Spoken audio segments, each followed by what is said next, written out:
If we abandoned a newborn on a deserted island, no parents, no priests, no scientists, no books, no Wi-Fi, no one to tell stories about God or atoms, what would that child become? An atheist? A believer? Or something far more uncomfortable? On the internet, people love repeating the phrase, "Everyone is born an atheist." It sounds smart, clean, rational.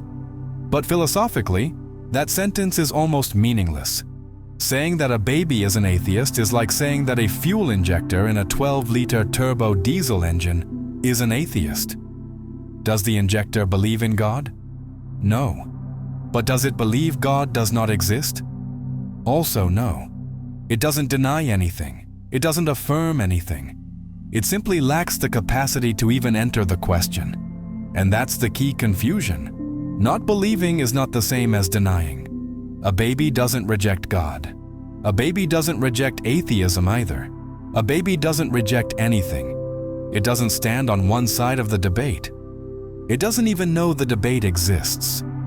So when people say, "Everyone is born atheist," they're confusing absence of reflection with philosophical position. The same mistake happens when people say a 6-year-old is Christian. If a child doesn't understand what the universe is, how could it conclude that a creator is necessary? If it has never heard arguments for or against the resurrection, how could it meaningfully affirm that Christ rose from the dead? Yes, the child might repeat prayers. Yes, it might make the sign of the cross. But that's closer to a parrot saying, "Good morning." The parrot doesn't know what morning is. It only knows how to reproduce sounds. So just as a child lacks the intellectual maturity to be a theist in any deep sense, it also lacks the maturity to be an atheist. But now let's leave pure philosophy for a moment and descend into something colder and more unsettling. Biology. Because even if a child cannot be an atheist or a theist conceptually, its mind is not a blank slate. So imagine again, a child alone on an island. No churches, no science, no atheists either. What would its mind lean toward?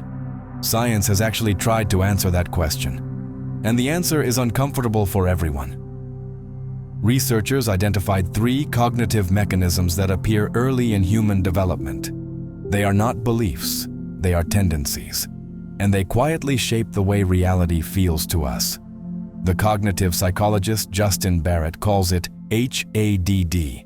In simple terms, the human brain is biased towards seeing agents behind events, not what happened, but who did it. From an evolutionary perspective, this makes brutal sense. If you're camping at night and hear a branch snap behind you, your brain doesn't calmly calculate probabilities. It assumes someone or something is there. Imagine our ancestor, half naked, stepping out of a cave at night. If he hears a sound and assumes it's a tiger, but it's only the wind, he goes back inside afraid and lives. If he assumes it's the wind, but it's actually a tiger, there is no tomorrow. Evolution rewards paranoia, so the brain learns a simple rule: better a false positive than a fatal mistake. This means that, instinctively, humans search for a who behind the what. On a silent island, the child wouldn't merely see waves, storms, or stars. It would feel watched by something unnamed. The second mechanism is what Deborah Kelemen calls promiscuous teleology. Children naturally see the world in terms of purpose, not cause. Purpose. Adults accept that rocks are sharp because of erosion and randomness. Children ask, what are rocks for? In experiments, when asked why rocks are pointy, children rejected physical explanations and preferred functional ones. Rocks are pointy so animals can scratch themselves. The world, to a child, is not an accident. It's a tool. And this isn't because children are stupid. It's because seeing purpose is cognitively efficient. A child who thinks, this stone is for crushing, adapts better than one who thinks, this stone is the result of millions of years of blind matter colliding. Teleology organizes chaos into something usable, even if it's wrong.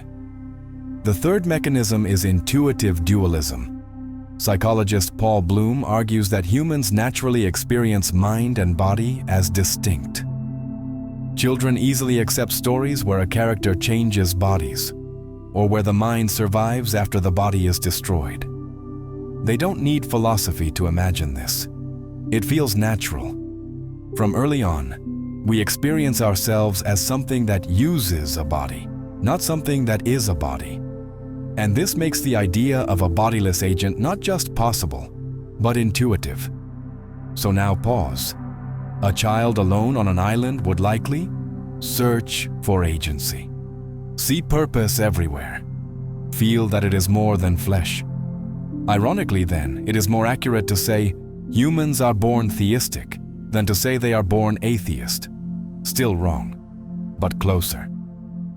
Even Pascal Boyer, an atheist who studied why religions emerge across cultures, argued that belief in gods is not an external infection. It's a byproduct of how the brain works. So scientifically speaking, a child isolated from all teaching would probably invent some form of divinity. Not out of stupidity, but out of structure. But now the question gets darker. What does this mean? Are these tendencies truths or just beautiful illusions? Now we leave the lab and enter philosophy. Materialism accepts all the science above and then drains it of meaning. Had, a survival mechanism. Teleology, a useful cognitive shortcut. Dualism, a practical illusion. The brain evolved in hostile environments. Trusting too much got you killed. So natural selection favored a slightly paranoid mind. The same logic applies to purpose. Seeing function helps you survive, even if the function is imaginary. And mind-body separation, also useful. If you lose a limb, you remain yourself. Your memories, plans, fears remain. So the brain concludes, I have a body, but I am something else. But according to materialism, this is just a trick, a useful lie.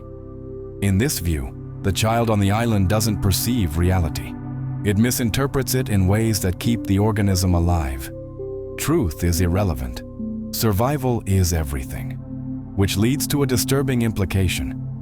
If our mind evolved only to survive, why should we trust it when it talks about truth, logic, or science? Thomas Nagel takes that doubt seriously. He argues that if our minds routinely generate false beliefs for survival, we have no reason to trust them at all, including when they defend materialism.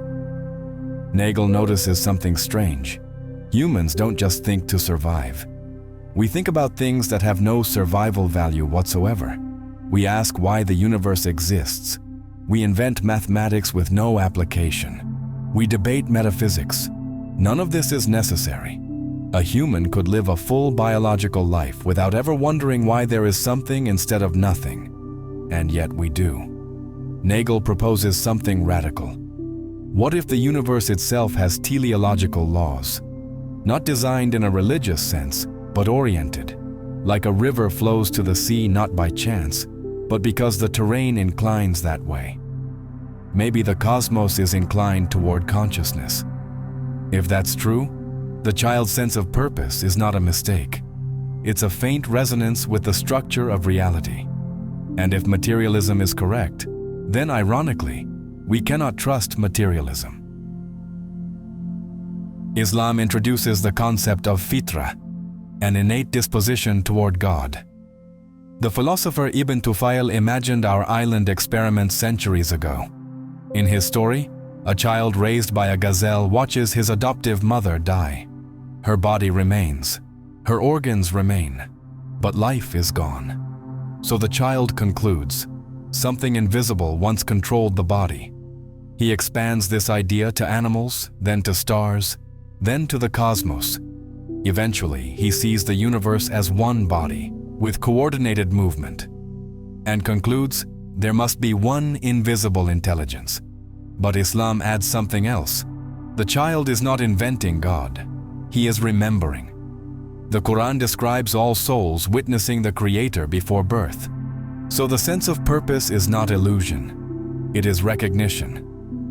For Aquinas, the human intellect is ordered toward causes. To know something is not to collect facts, but to understand why. The universe is like a footprint in the sand. The intellect naturally seeks the walker. Purpose in nature is not projection, but perception. Even unintelligent things act toward ends. A seed becomes a tree, not a cactus. An arrow flies toward a target because of an archer. Order implies intelligence. As for mind and body, Aquinas argues that thought accesses universals. Justice, infinity, numbers. These have no weight, no color, no location. Matter deals only with particulars, so thought cannot be purely material. The intuitive dualism of the child is reason dimly recognizing its own nature. Lewis offers the most existential framing. In nature, every universal desire has a real object. Hunger implies food. Thirst implies water. But humans desire something the world never satisfies. Even with food, shelter, safety, something remains missing. The child looks at the sky and feels lack, not hunger, not thirst. Meaning, materialism says this desire is a mistake. Lewis says that makes no sense. A man dying of thirst is not told that water is an evolutionary illusion. The desire itself points beyond the world. If I find in myself a desire that nothing in this world can satisfy, the most probable explanation is that I was made for another world. So no, not everyone is born atheist. We are born with something far stranger. A mind that searches, a hunger that aches, a sadness that predates belief. The question is not whether these tendencies exist.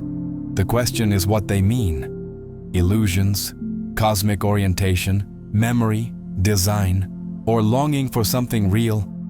That answer is no longer scientific. It's existential. And now I want to hear yours. If you made it this far, you already did something rare. You didn't just scroll. You didn't just listen halfway while thinking about something else. You stayed with an uncomfortable idea until the end. That matters more than you think. This kind of content doesn't exist to entertain. It exists to disturb a little, to slow you down, to make you feel that quiet pressure in the chest when a question refuses to go away.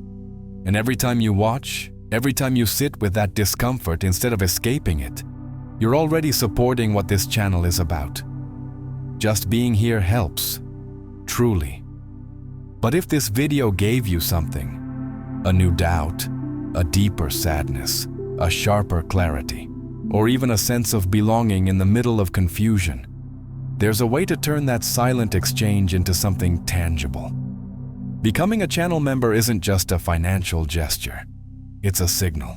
It says, keep going. This matters. Don't water it down. Members help keep the channel independent, slower, and honest. No chasing trends, no flattening ideas to please algorithms. Just the freedom to go deeper, darker, and more truthful, even when it's uncomfortable. And if membership isn't for you, there's another quiet but powerful way to support the work. Super thanks. It's like leaving a note on the table after a long conversation. A way of saying, I took something from this and I want to give something back. That said, hear this clearly. If all you can do is watch, that's already enough. If you watch and share, that helps more than you know. If you leave a comment, you're part of the conversation. Support isn't only money, it's presence. Still, if you can give a little more through membership or super thanks, you're not just supporting a channel. You're helping create a space where difficult questions are allowed to breathe. Whatever you choose, thank you for being here. Thank you for listening. And thank you for not looking away.